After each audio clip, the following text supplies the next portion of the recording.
오늘 본문 말씀을 중심으로 성부, 성빈, 형제 이름이 아니고요. 성부가 뭘까요? 거룩한 부자, 성빈은 거룩한 가난한 자. 거룩한 부자는 좀 이해가 돼. 근데 거룩한 가난한 자가 있을까요, 없을까요? 있지요. 제가 그걸 좀 풀어보겠습니다. 여러분, 우리 솔직히 이 땅에서 부자로 살고 싶으세요? 가난한 자로 살고 싶으세요? 성경은 뭐래요? 가난하라. 심령이 가난한 자가 복이 있도다. 가난한 심령이 복이 있다. 의에 줄이고 목마른 자가 복이 있다. 목말라야 되는데 부하면은 목마를까요? 안 목마를까요? 그래서 우리는 어쩌면은 가난한 게 전혀 이상한 게 아니라는 거예요. 드리고 싶은 말씀은 뭐냐면 우리의 솔직한 심정은 부자로 살면 좋지요. 그런데 우리의 인생은 부자로 살든지 가난한 자로 살든지 그게 목적이나 그것이 나의 가치를 매겨주는 게 아니라는 거예요. 우리는 어떤 삶을 살아야 되고, 그렇죠, 거룩한 자로만 살면 돼요. 아멘이세요? 그래서 이왕이면 거룩한 자로 사시는데 어떻게 거룩한 자로? 부자인데 거룩한 부자로 사시기를 축복합니다. 물론 가난한데도 거룩한 가난한 자로 사셔도 축복합니다. 싫지요? 거룩한 가난한 자가 가난한데 비굴하지 않다라는 거예요. 가난한데 누추하지 않다라는 거예요. 가난한데 진짜 가난하지 않다라는 거. 이게 어때요? 거룩한 가난한 인생들. 저는 가난하든지 부유하든지 그것이 우리의 목적도 아니고 목표도 아니고 우리의 인생을 어떤 가치 평가를 매겨주는 것도 아니고 다만 사용되는 방식이 좀 다를 뿐이에요. 우리는 어떤 삶을 살아야 되겠다? 그렇죠. 거룩한 삶을 사셔야 됩니다. 그럼에도 불구하고 우리는 많은 부분에 있어서 가난하게 거룩하게 사는 것보다는 부자로 거룩하게 살기를 원해요. 거룩한 부자들 되시기를 바랍니다. 그러면 오늘 말씀을 잘 들어야 돼. 어떻게 해야지 내가 거룩한 부자로 살 수 있는가? 오늘 이 부분에 대해서 오늘 야고보서를 통해서 경고의 말씀과 책망의 말씀으로 듣기를 바랍니다. 먼저 이 야고보서는 부자들에게 대한 경고를 합니다. 우리 1절 말씀 같이 한번 읽겠습니다. 시작. 부한 자들아 너희에게 임할 고생으로 말미암아 울고 통곡하라. 자, 누구에게 지금 얘기하는 거예요? 들으라. 이건 쉐마 이스라엘하고 똑같은 용법입니다. 들으라. 부한 자들아, 반드시 이거 너희 들어야 된다는 거예요. 들으라 부한 자들아 너희에게 뭐가 올 것이다? 이 말 고생이 있다. 여기서 이 말 고생은 인생을 살아가면서 겪게 되는 고난 그런 것을 의미하는 것이 아니라 너희에게는 반드시 피할 수 없는 심판과 재앙이 기다리고 있다라는 거예요. 그러니까 그 마지막 날에 큰 심판이 있는데 그 심판을 너희 부한 자들은 피할 수 있다 없다? 없다라는 거예요. 그래서 너희는 지금 울고 통곡하는 이 말은 뭐예요? 회개를 촉구하는 거예요. 울고 통곡하고 끝나라는 얘기 아니라 너희 이제 곧 있으면 심판당한다. 아이고 잘됐다. 이런 얘기가 아니라 너희에게 이 말 심판과 재앙이 있으니 너희는 어떻게 해라? 지금 울고 통곡하라. 곧 지금 회개하라는 거예요. 회개하라는 거예요. 자, 그렇다면 부한 자들, 모든 부한 자들을 향한 경고의 말씀인가? 그건 아니에요. 그건 아니에요. 회개를 촉구하는 것으로 보아서 전체 부자들을 놓고 말씀하시는 게 아니라 회개가 필요한 부자들에게 지금 말씀하시는 거예요. 자, 그럼 어떤 부자들을 향한 경고의 말씀인가? 4절 말씀 같이 한번 보겠습니다. 시작. 보라.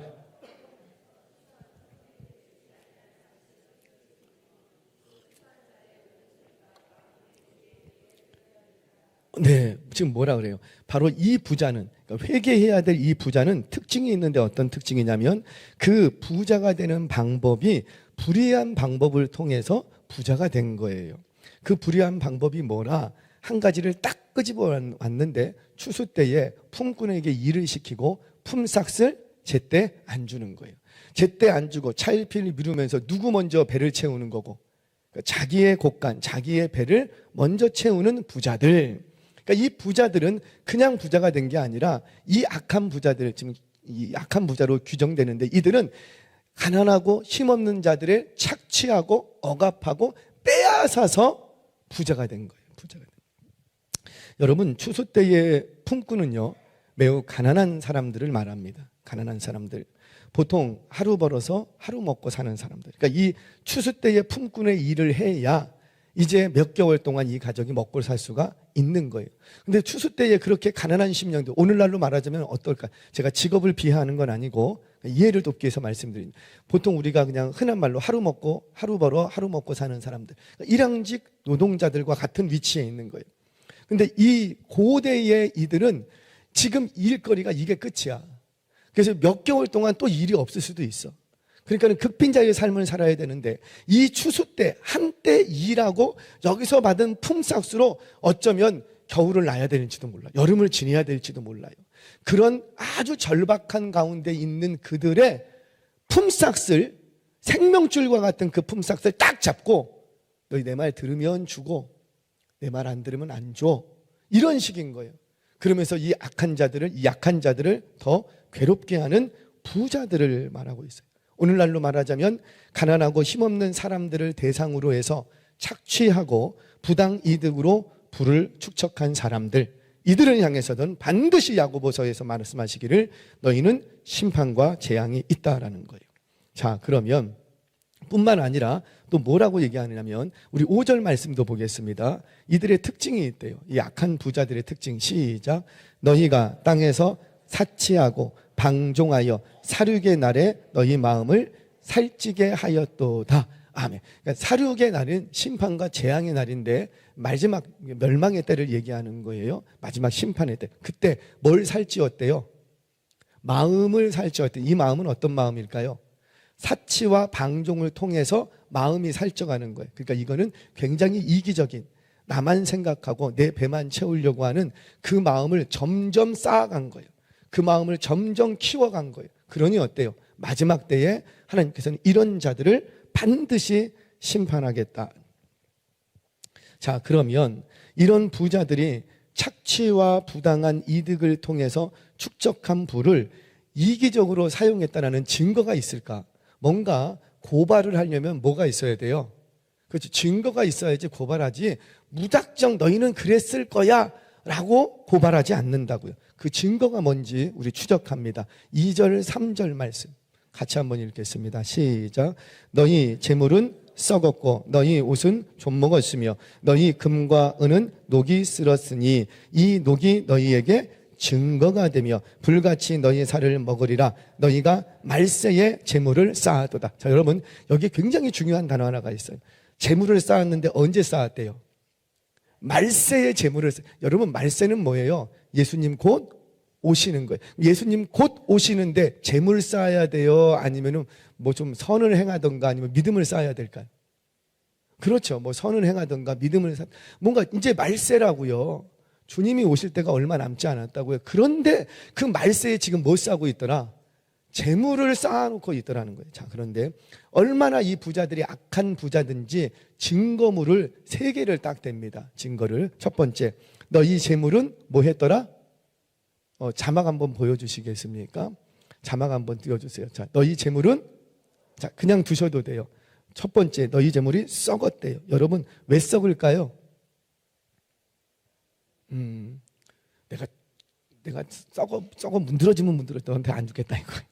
쌓아두기만 하고 안 주는 거예요. 안 주는 거예요. 제가 언젠가 한번 얘기했지요. 그 각설이 예수라는 책을 보면 이천우 목사님이 할렘과 목회를 하셨던 목사님인데 이분의 자서전을 보면 거지 생활을 했거든요. 어린 시절에. 근데 거지들에게 원칙이 있대요. 가난한 집에서 나온 음식은 그 자리에서 다 먹어치운다. 움막까지 가져가지 않는다. 근데 부잣집에서 나온 음식은 반드시 어떻게 해야 되고 움막으로 가서 다 끓여 먹어야 된다. 왜 그럴까요? 가난한 자들은 자기 지금 먹을 것도 없어. 그런데 가난한 이 거지들이 와서 작년에 왔던 각설이 이러니까 그냥 어떻게 해요? 불쌍해서 먹던 걸 주는 거예요. 같이 먹던. 그러니까 그 자리에서 그냥 이 각설이 뭐라 그러죠? 이 통을 그거 있잖아요. 거기다가 딱 담아줘. 그러면 마당에서 그냥 먹어버리는 거예요. 그건 문밖까지 가면 다 뺏겨. 다 뺏기니까 여기서 다 먹어야지. 일단 배 채워야 돼. 근데 부잣집에서 준 건 먹으면 안 돼. 왜요? 섞였다가 버리기는 음식물 그걸로 버리려고 하니까 비용 들고 버리기는 아깝고 그러니까 누가 올 때 준다고요? 거지들한테 주는 거야. 그럼 그거라도 받아서 이제 어떻게 해요? 움막에 가서 다 털어넣어서 죽을 끓이는 거예요. 그거는 다 같이 나눠 먹는 거예요. 똑같습니다. 지금 이 고대에도 너희 재물은 썩었다. 왜? 하도 쌓아만 둬서 그 밑에 있는 게 다 썩어버리는 거예요. 썩어버려. 두 번째, 또 옷은 어떻게 됐대요? 좀 먹었다. 그다음에 세 번째는 금은은, 자, 자막 내려주셔도 돼요. 자, 옷이 좀 먹었대요. 여러분, 옷이 좀 먹는 경우 봤죠? 왜 옷이 좀 먹어요? 옷장에 있어서 하도 안 꺼내 입어서. 옷장에 있다고 좀이 씁니까? 꺼냈다 뺐다 꺼냈다 뺐다 꺼냈다 뺐다. 좀 쓸 일이 있어요 없어요? 없어요. 그런데 넣어놓고 안 꺼내 입은 거예요. 제가 여름철에 이제 계절이 바뀌면은 겨울 옷을 이렇게 좀 꺼내지 않습니까? 저희는 이렇게 옷장에 딱 두 칸이 있어요. 두 칸이 있는데 이게 위아래 뭐 이불 하고 뭐 이렇게 있기 때문에 옷장이 한 요만해요. 한 칸이. 그러면 이제 뭐 이렇게 옷 걸면은 한 5벌 정도가 옷이 딱 걸려요. 그래서 밑에는 여름 거, 위에는 겨울 거 이렇게 딱 놔뒀는데, 아니 여름 거 항상, 그래서 저희는 그냥 옷장 문을 열어놓고 살거든요. 열어놓고. 왜냐하면 딱 그래서 여름철 다 지나고 이제 찬바람 불길래 겨울 거를 이렇게 딱 꺼내려고 이렇게 딱 봤더니 세상에 1년 내내 옷장 문을 열어놨어요. 열어놨는데도 불구하고 딱 꺼내니까요, 밑에가 안쪽이 팡이가 쓸어 있는 거예요. 그래서 항상 그거는 이제 다시 세탁해서 입고 그럴 수밖에 없어요. 근데 왜 그렇게 문을 활짝 열어놓고 통풍을 시켜도 왜 팡이가 쓸어요? 이유는 딱 하나예요. 뭐 때문에? 안 꺼내 입어서 그런 거예요. 저희도 제습기 있어요, 집에. 그래서 여름철 장마철 되면은 곰팡이 피지 말라고 다 열어놓고 제습기 틀어요. 전기세 나가도 우리는 틀어. 옷이 더 귀하니까. 그런데도 불구하고 딱 한 몇 개월만 안 꺼내 입으면 팡이가 딱 쓰러져 있어요. 여러분, 존목을 쓸 정도면 어떨까요? 하도 옷이 많아서 요거를 안 꺼내 입은 거예요. 안 꺼내 입은 거예요. 부자들은 어때요? 가난한 자, 옷이 없어서 헐벗은 자들에게 한 벌 정도 줄 수도 있는데 그게 아까워서 못 주는 거예요. 못 주는 거예요. 자매들이요, 옷장에 옷이 몇 개씩 있는가? 여러분, 제가 적용 하나 할게요. 여러분, 올 1년 다 지났죠? 올 1년 동안 한 번도 안 입은 옷은 내년에도 안 입습니다. 맞죠? 올 1년 동안 한 번도 안 꺼내 입은 옷은 내년에 안 입을 확률이 굉장히 많아요. 그거 있으면 좀 교회로 가져와 주세요. 제가 이번 주 주보에 광고를 할 거예요. 이제 선교사님이 지금 이렇게 들어가면서 선교팀 데리고 이번 방학 때 있잖아요. 선교팀이 들어가는데 전화가 왔어요. 목사님, 혹시 목사님 교회에 여름 옷, 신발이 있으면 좀 이렇게 모아주세요. 그래서 저희 선교팀 들어갈 때 좀 가지고 들어가려고 합니다. 베트남, 필리핀 이쪽으로 가는데, 필리핀 같은 경우는 여름 옷이에요. 여름 옷. 겨울 옷 말고 여름 옷. 그 여름 옷 중에서 여러분들 혹시 아이들 여름 성경학교 이게 있죠? 이름 써져 있는 거. 그거 있으면 갖고 오세요. 거기는 한국어가 적혀 있으면 되게 좋아해요. 무조건 무슨 말인지 몰라도 한국어가 적혀 있으면, 우리는 예수님의 아이들 뭐 이렇게 해서도 뜻이 뭔지도 몰라. 근데 한국말이면 다 좋아해. 그래서 여름 옷, 그 다음에 신발, 거기 신발이 좀 부족해요. 그래서 맨발로 다니는 애들이 많기 때문에 신발, 여름 옷, 그거 있으면 좀 다음 주부터 교회로 좀 갖다 주시면 그거 잘 모았다가 그 선교팀을 통해서 보내려고 합니다. 거기는 그게 굉장히 필요해요. 옷이 없으니까. 그쪽에는 조금만 안쪽으로 들어가면. 근데 가지고 오실 때 그냥 가지고 와야 될까요? 세탁해서 가지고 와야 될까요? 이왕이면 그냥 가져와서도 괜찮아요. 그거 다 분리해서 하겠지만, 그래도 여유가 좀 있으니 이번 주, 다음 주, 그 다음 주 한 3주에 걸쳐서 좀 이렇게 모을 거예요. 한 2주 정도. 그러니까 조금 기억나시는 분들은, 내가 1년 동안 한 번도 안 입었다, 그럼 내년에도 안 입을 확률이 높아요. 그러니 그것들이 있으면 이렇게 여름옷, 겨울거 파카 막 이런 거 말고 여름옷 이렇게 있으면 좀 가져다 주시면, 반팔티 너무너무 좋아요. 반바지 괜찮아요. 샌들, 슬리퍼, 운동화 좀 있으면 가져와 주시면 그거 이렇게 모아서 선교지로 보내려고 합니다. 왜 이렇게 해야 될까요? 쌓아두고 있으면 그거 뭐래요? 악한 자래요. 그래서 막 아무 데나 갖다 버리고 그러질 필요는 없겠으나, 아까워서 버리겠습니까? 그러니까 이번 기회에 이런 기회가 있을 때 좋은 일 할 수 있는 기회가 왔으니 내가 봐서 1, 2년 동안 내가 한 번도 안 입었다. 그럼 앞으로도 안 입는다니까요. 그거 이렇게 모아주시면 선교지로 좀 보내겠습니다. 여러분, 부자들이 악한 증거가 뭐라? 옷이 좀 많으면 나눠줄 줄도 알아야 되는데 옷이 좀이 쓸도록 절대 나눌 줄을 몰랐다라는 거예요. 자, 세 번째, 금과 은이 녹이 쓸었대요. 여러분, 금과 은이 녹이 쓸어요, 안 쓸어요? 녹이 쓸면 그건 금은이 아니지. 그런데 지금 성경에서 그 몰라서 그 얘기합니까? 그게 말이 아니잖아요. 녹이 쓸었다는 것은 그저 이 금과 은을 쌓아두고 사용하지 않아서 쓸모없게 됐다. 그런 뜻이에요. 쓸모없게. 더 이상 금은이 많기는 많은데 쓸모가 없어. 쓸모가 없어. 그러니 이거는 뭐예요? 다 녹이 쓸고 쓸모없는 것이, 가치 없는 것이 되어버렸다는 거예요. 여러분, 오늘 청년들은 오늘 조금 주의해서 좀 들으시기를 바라요. 여러분, 물질이 가장 가치 있을 때가 언제일까요? 쌓아둘 때일까요? 아니면 필요한 곳에 필요한 사람들에게 나눠줄 때일까요? 아멘이세요? 가치 있는 것이 그래요. 쌓아두면 절대 물질이나 재물은 가치를 발생하지 않습니다. 언제 가치가 발생하냐면 사용될 때, 그것이 악하든 선하든 쓰일 때, 사용될 때 가치가 발생해요. 악한 가치가 됐던 선한 가치가 됐던 거기서 발생을 하는 거, 이런 거죠. 통장에 수십억 원이 있어. 우리들은 다 그럴 일이 없기 때문에 자유하시기 바랍니다. 수십억 원이 있어. 그런데 그 수십억 원에 있는 그 돈을 사용하지를 않아. 그러면 그 통장에 있는 수십억 원의 돈이 가치가 있다 없다? 없다라는 거예요. 없던 거예요. 모르겠어요. 그 통장에 찍힌 숫자를 보면서 숫자만 보고 막 기뻐해. 할렐루야. 마음의 숫자를 보면서, 우리 그렇잖아요. 돈을 쌓아놓고 있는 사람은 없잖아요. 다 뭐에 행복해요? 숫자, 공이 하나 더 있냐 없냐, 그 숫자에 만족하고 기뻐하고 하지. 여러분들 집에 금괴나는 한 짝씩 있다? 없잖아. 그러니까 우린 대부분 뭘만 모아놓고 기분이 좋았다 나빴다 하냐면은 이 숫자가 줄어들었느냐, 숫자에 예민해. 숫자에. 그런 사람들이 아니라면 우리는 다 물질이 쓰일 때 가치가 있지, 쌓아놓고 있으면 절대 가치가 발생하지가 않는 거예요. 이런 거예요. 우리가 물질 때문에 너무 힘들고 마음이 아플 때가 있어요, 없어요? 여러분들은 없었어요? 행복하시겠습니다. 할렐루야. 물질 때문에 속상할 때가 한두 번이 아니에요. 그렇죠? 아닌가? 너무 속상해. 여러분, 그래서 절대 물질은 우습게 여기시면 안 됩니다. 우리 믿음이 있다고 물질을 우습게 만만하게 보시는데 절대 그렇지 않아요. 물질은 인간의 생명까지 좌지우지할 수 있는 힘이 있어요. 대부분 가정에서 좀 안타까운 아내야 될 잘못된 선택들을 하는 경우들은 다 뭐 때문에 그래요? 물질 때문이에요. 100 중에 90은 다 물질 때문에, 물질. 자, 그런데 우리는 그 상황을 들여다보면 대부분 큰 돈 때문에 우리는 마음 힘들지 않습니다.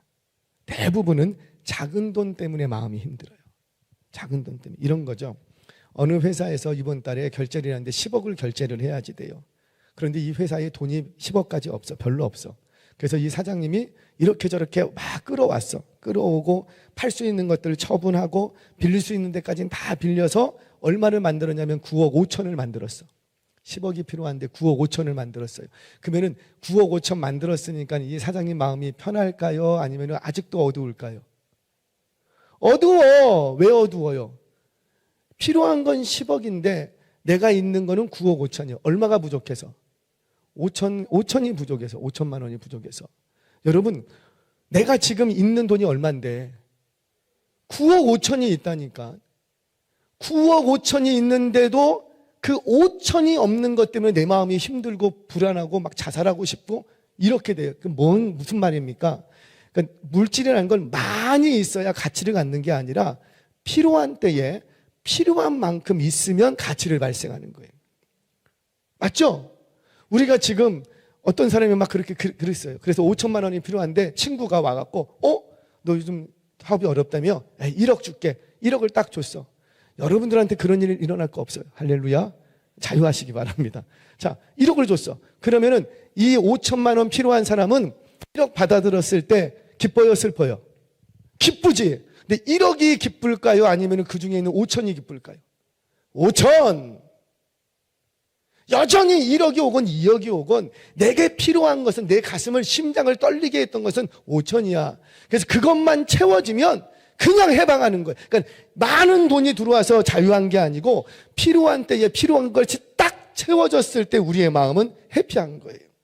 나머지 1억 줬는데 5천 채워놓으면 나머지 5천은 별 의미 없이 사라집니다. 한번 우리한테는 그럴 일이 없으니까 한번 경험해 보시라고요. 그냥 5천 그냥 온데간데 별로 가치가 없어. 사랑하는 여러분, 그와 같은 거예요. 우리 하나님께서 왜 우리에게는 필요한 만큼만 주시는가? 바로 여기에 있어요. 내가 너에게 주는 이것이 얼마나 가치 있는 것인지를 깨닫게 하려고 주십니다. 우리는 늘 기도하면 하나님 좀 넉넉하게 주시면 얼마나 좋아. 넉넉하게 주세요, 안 주세요? 하준이가 왜 고개를 엄마가 안 주시는 거예요? 저도 기도를 해. 분명히 나에게 나 지금 이만큼 필요해. 100만 원이 필요해요. 그럼 아이 지금 110만 원 줄 수도 있잖아. 그런데 꼭 100만 원만 줘. 얄밉게 시리. 왜 그런 거예요? 110만 원 줘봤자 10만 원은 내게 별 가치가 없어. 하나님이 주셨는데 하나님이 주셨다는 가치가 상실돼 버린. 그러니까 우리 하나님은 우리에게 뭘 하나를 줘도 가치 있는 것을 주시기 원하세요. 그래서 우리 하나님은 필요한 때에 필요한 만큼 주시는 하나님이신 거예요. 자, 그런데 가난한 자들이 옆에 있는데, 필요로 하는 사람들이 옆에 있는데 그것을 뻔히 알면서도 내 배만 채우려고 하는 것은 바로 이기적인 부자들은 하나님께서 어떻게 하신다? 반드시 심판하시고 재앙을 주신다. 다 불살라 버리겠다라는 거예요. 정말 그런가? 우리 누가복음 16장의 이야기를 하고 오늘 말씀을 정리하죠. 누가복음 16장에 보면 부자와 거지 나사로의 이야기가 등장을 합니다. 자, 아시는 내용이니까 그냥 쭉 얘기할게요. 스토리는 간단해요. 부자와 거지 나사로가 같은 날 죽었다. 한 날에 죽었는데 부자는 어디 가고? 지옥에 가고, 거지 나사로는 어디 가고? 천국에 갔다. 끝. 이게 전부예요. 전부예요. 그럼 부자가 지옥에 간 이유는 뭐예요? 부자이기 때문일까요? 아니라는 거죠. 성경에는 거룩한 부자들이 많이 등장합니다. 그들은 지옥에 안 갔어요. 예를 들자면 아브라함, 그 시대의 당대의 최고 거부였어요. 이삭도 거부였어요. 한 번 심으면 100배의 소득이 올라오는 놀라운 투자의 귀재. 어디에 딱 투자를 했는지 정확히 알아. 귀재. 거기다 야곱, 아주 머리가 비상하게 잘 돌아가요. 야곱도 거부였어요. 욥은 향해서 뭐래요? 동방에 이만큼 정직한 사람이 없어. 그럼에도 이만큼 거부도 없을 정도로 욥은 동방에 최고 가는 거부였어요. 다윗, 솔로몬, 다니엘, 요셉, 보아스 다 어떤 사람들이에요? 그 시대 속에서 내놓아오는 거부들이었다고. 거부. 그런데 이런 거부들은 다 어떤 거부고? 성부, 거룩한. 이 물질에 매이지 않아. 물질을 어디에 써야 되는지를 명확히 알고 있어요. 다윗 같은 경우는 어떻게 합니까? 전리품 가갖고 싸우면 전쟁에서 다 이겨. 전리품 다 들어와. 그러면 그거 다 어떻게 하고? 뒷구멍으로 이렇게 좀 남겨놓고. 그랬죠? 하나님께로 다 돌려. 하나님께로 다 돌리니까 어떻게 됩니까? 그 대신들도 왕이 저렇게 하는데 대신들도 돌려. 대신들이 돌리니까 또 어떻게 해요? 자, 우리의 리더들이 저렇게 하네? 그러니까 성도들도 막. 그게 공동체의 원리라는 거죠. 건강한 공동체의 원리. 그러니까 다윗도 그랬어요. 솔로몬도 마찬가지였죠. 1000번제. 여러분 1000번제가 뭐예요? 한국교회 1000번제가 지금 오해됐어요. 1000번제라는 것은 1000번 제사를 얘기하는 게 아니에요. 횟수를 얘기하는 게 아니에요. 그래서 우리는 작정하고 1000번 드리죠. 몇 번째. 이거는 횟수의 의미가 아니에요. 1000마리의 번제. 역대상에 보면 그렇게 나와요. 1000마리로 번제를 드린 거예요. 번제는 뭐예요? 다 타서 태워서 싹 들여버리는 거예요. 하나도 남김없이 다 들여버리는 거예요. 1000번제가 아니라 1000번제. 영어 성경에는 정확히 나옵니다. 그러니까 1000번제는 뭐냐면 이 솔로몬이 몇 번 예배 드렸는지 몰라. 근데 한 번 예배 드릴 때마다 소로 번제를 왕은 소로 드려야 돼. 소로 번제를 드리는데 몇 마리로 들어버리더라. 1,000마리를 번제로 제물로 드려버려. 그래서 1,000마리를 동시에 태우려면은 제사 드리는 그 공간이 작아야 될까요? 커야 될까요? 그래서 당시에 기브온 산당이 제일 컸던 곳이에요. 그래서 거기 올라가고 제사를 드려요. 그러니까 이걸 몇 번 했는지 모르는데 한 번 제사할 때마다 내가 하나님 앞에 드릴 수 있는 전부 최고의 것, 최선의 것을 다 드려버리는 거야. 다 드려.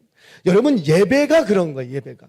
예배는 우리가 매주 드리는 예배고 매일 드리는 예배고 같은데 한 번 예배 드릴 때 내가 드릴 수 있는 1,000번째 내가 드릴 수 있는 모든 진행을 다 쏟아내서 예배를 드리는 거예요.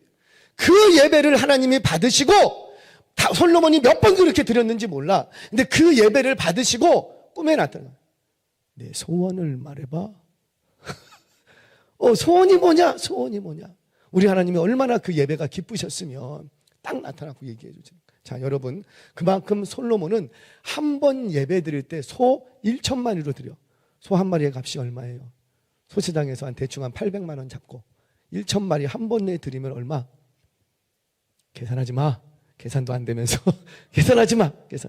엄청, 그러니까 금액적으로도 한 번 헌금하고 한 번 예배 드리면 내가 왕의 수준에서 내가 드릴 수 있는 전부 최고의 것을 다 드려버려요. 그걸 몇 번 드렸는지 모른다니까요. 자, 그만큼 솔로몬도 거룩한 부자였어요. 보아스 역시 마찬가지였죠. 요셉도 마찬가지였어요. 한 나라의 총리로서 얼마나 대단한 권세와 부를 누렸는지. 그런데 이들을 향해서는 절대 악하다고 성경은 말하지 않습니다. 왜? 이들은 거룩한 부자였기 때문에. 그럼 누가복음 16장에 등장하는 부자는 왜 악한 부자인가? 자, 뭔가를 고발하려면 반드시 뭐가 있어야 되겠고 증거품이 있어야 되는 거예요. 자, 성경을 보겠습니다. 이거 잘 한번 찾아보세요. 증거품이 2개가 나옵니다. 자, 누가복음 16장 19절 20절 말씀 같이 한번 읽겠습니다. 자, 시작. 한 부자가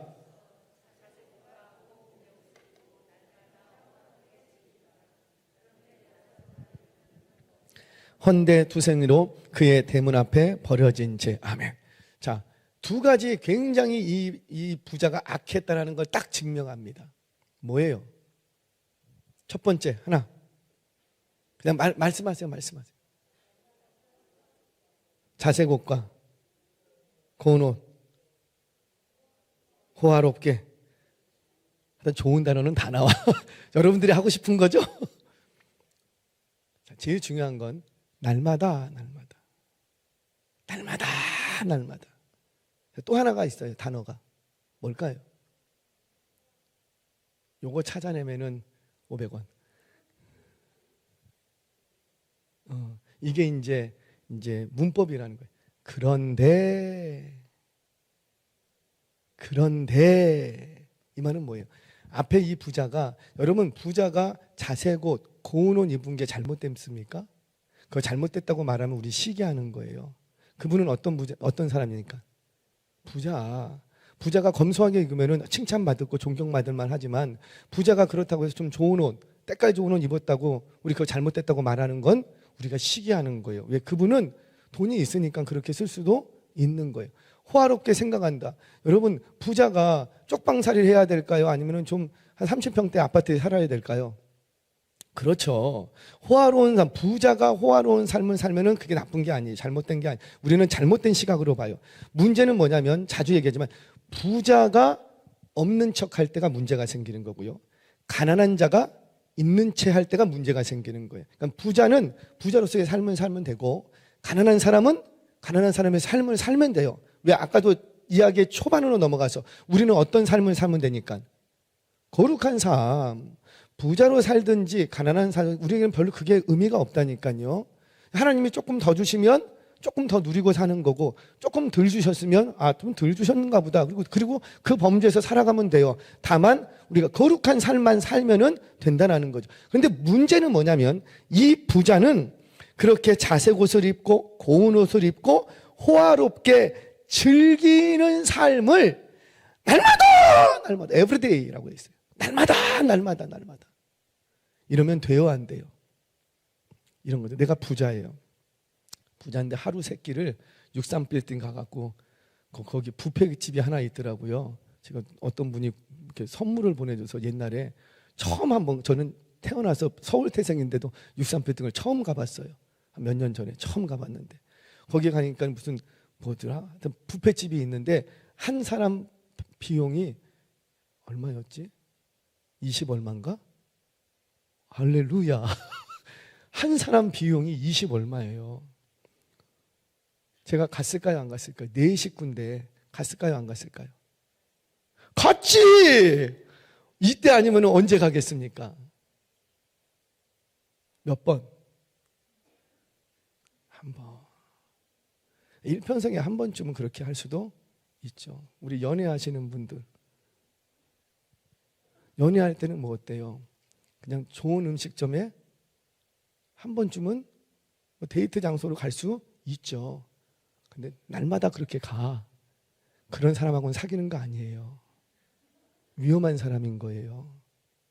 이게 절제를 몰라. 가진 게 많다고 그냥 팍팍 쓰고 다니는데 이것도 위험한 거예요. 그러니까 지금 이 부자는 뭐냐면 자기가 자색 옷을 입고 고운 옷을 입고 호화로운 생활을 하고 즐기는 거는 괜찮으나 문제는 뭐였다? 날마다 에브리데이. 영어 성경에는 에브리데이라고 있어요. 날마다. 자, 그런데 지금 문제는 뭐라? 그런데 자기 한 사람의 거지는 어디에 있었고? 그 자기 문 앞에 버려진 채로 있어요. 버려진 채라는 건 뭐예요? 이 부자가 좀 돌볼 수 있는데 절대 돌보지 않았다는 거예요. 그 돌봐야 될 시간에 이 부자는 뭐 하고? 날마다 에브리데이 맨날 잔치를 벌이면서, 그래, 그 잔치를 벌였으면 집 앞에 있는 부자도 이리 와, 우리 같이 좀 먹자 이래야 되는데, 원래 고대의 부자들은요 그런 날이에요. 우리 몇십 년 전만 해도 저희 어머니도 어디 동네에 잔치집 있어, 그러면 동네 아줌마들이 다 거기 갔어요. 품앗이 한다고. 근데 왜 가요?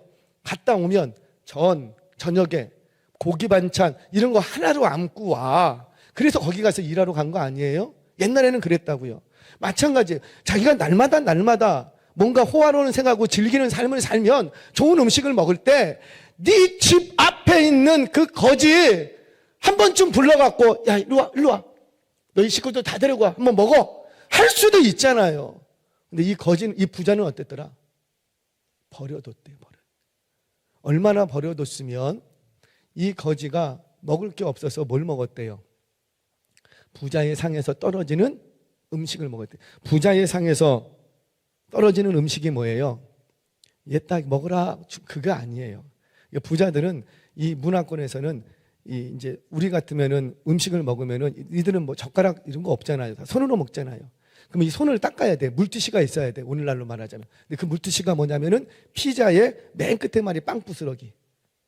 뭔지 알겠지? 피자 보면은 맨 끝에 돌려가는, 식빵 보면은 가색이 빵 있잖아요. 그거 저희들은 맛있게 먹잖아요. 근데 부자들은 어떻게 했고요? 그 빵 부스러기는 안 먹어요. 그래가지고 그걸 요렇게 비벼서 수염 닦고 손 닦고 그걸 버려. 그게 부자의 상에서 떨어지는 음식이에요. 버리면 이걸 누가 먹냐면 개가 먹어요. 그런데 하도 이 거지는 여기서 안 주니까, 그러니까 그걸 뭘 먹고, 사실은 음식 먹으라고 준 게 아니라 오늘날 물티슈인 거예요. 손 닦은 그 물티슈를 던졌다고. 그랬더니 그거를 와서 이 거지가 먹는 거예요. 근데 그 거지의 상태가 어땠더라? 몸 상태가 헌대가 많았대요. 그걸 누가 핥았대요? 개가. 지금 이미지가 보이세요? 왜 개가 핥았다는 얘기를 왜 할까요? 원래 이 헌대가 있으면 누가 돌봐야 되는데? 부자! 좀 자기가 돌봐줘야지. 거기 그러라고 그 집 문턱까지 하나님께서 보내주셨다고. 선을 행할 수 있는 기회가 왔다고요. 헌데 투성이면 이 부자가 좀 치료해 줄 수 있잖아요. 왜? 자기는 힘이 있으니까. 그런데 치료 안 해줘. 그랬더니 누가 와서 치료하고 있더라? 개가. 지금 누구와 누구를 빗대는 거예요? 이 악한 부자와 뭘? 개. 지옥 가야 돼요, 안 가야 돼요? 확실하죠. 그래요. 이 악한 부자는 그의 완악함 때문에, 개만 또 못한 그 완악한 심보 때문에 이 부자는 지옥에 갈 수밖에 없었던 거예요. 이 부자가 바로 오늘 본문에서 말하는 악한 부자, 심판과 재앙을 피할 수 없는 부자라는 것. 사랑하는 여러분, 저와 여러분들 정말 거룩한 부자가 되시기를 바랍니다. 거룩한 부자, 거룩한 부자는 어떤 부자예요? 성경 읽겠습니다. 역대상 29장 12절 말씀 같이 한번 읽습니다. 시작.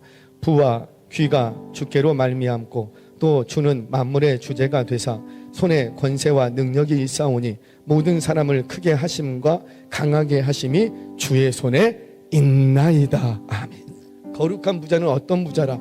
바로 부와 귀가 누구의 손에 있다? 하나님의 손에 있다는 것을 믿는 거예요. 그래서 주신 분도 여호와시요 도로 가져가실 분도 여호와시라. 왜? 내 거 아니니까. 내 거 아니니까 주의 손에 있던 것을 잠시 내게 맡겼으니 다시 가져가도 괜찮다는 거예요. 이 물질에 대해서, 재물에 대해서, 부에 대해서 이런 태도를 가지고 있는 사람이 거룩한 부자라는 거예요. 또 한 군데 봅니다. 시편 112편 2절 3절 같이 읽습니다. 시작. 그의 후손이 땅에서 강성함이여 정직한 자들의 후손에게 복이 있으리로다. 부와 재물이 그의 집에 있음이여 그의 공의가 영구히 서 있으리로다. 아멘. 어떤 부자? 정직한 부자들, 그 정직한 후손들에게 하나님이 부와 재물을 주시겠다는, 이게 바로 거룩한 부자입니다. 우리 청년들 앞으로 10년 후 거룩한 부자들이 되시기를 바랍니다. 거룩한 부자는 내게 있는 물질 내 걸로 생각 안 한다고요. 그러니까 물질에 매이지 않아. 졸부라고 하나요? 악한 부자는 어때요? 막 쓰기가 아까운 거야. 그래서 항상 물질에 매여.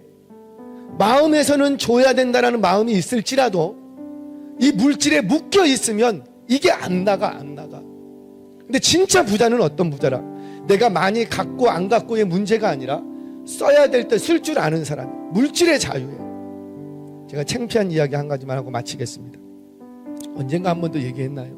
제가 부산에서 사역할 때였어요. 부산에서 이렇게 사역하는데, 부산에 가면 제가 이제 사역했던 데가 부촌이었어요. 해운대 쪽. 그 센턴시티, 마린시티 있고 해운대 바닷가. 저는 거기 내려가서 월요일마다 다 쉰다고. 월요일마다 해변가 가고 딱 선택하고 할 줄 알았어.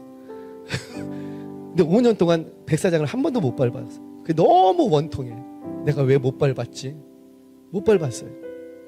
휴가 때는 좀 밟아보고 싶었는데 거기를 못 밟아봤어, 한 번도. 거기 이제 가면은 그 센텀시티 그쪽에 아시아에서 제일 큰 신모 세계라는 백화점이 있어요. 아시아에서 제일 커요. 아시아에서. 거기에 이제 그 옆에 홈플러스가 있어요. 저하고 제 막내딸인가 큰딸인가를 데리고 홈플러스를 가는 거예요. 신모 세계를 가는 게 아니라 그 옆에 홈플러스가 있다고. 근데 이렇게 가요. 근데 가면은 이렇게 사거리였어요. 그때가 겨울이었어요. 겨울인데 사거리인데 저쪽 건너편에 그 구세군은 아닌데 이렇게 좀 이렇게 어디서 단체에서 나와서 바구니 들고 다니면서 좀 후원금 좀 해달라고 두 분이 이렇게 막 그 추운데도 막 다니시더라고. 근데 제가 목사잖아요.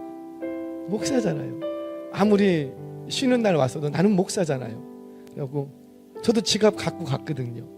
그래갖고 이렇게 애를 손잡고, 그래도 하나님께서 감동을 주셔서 이 애에게 선을 행하는 목사의 모습을 보여줘야 되겠다. 그 감동을 딱 주신 거예요. 그래서 지갑도 가지고 왔고 딱 갔어요.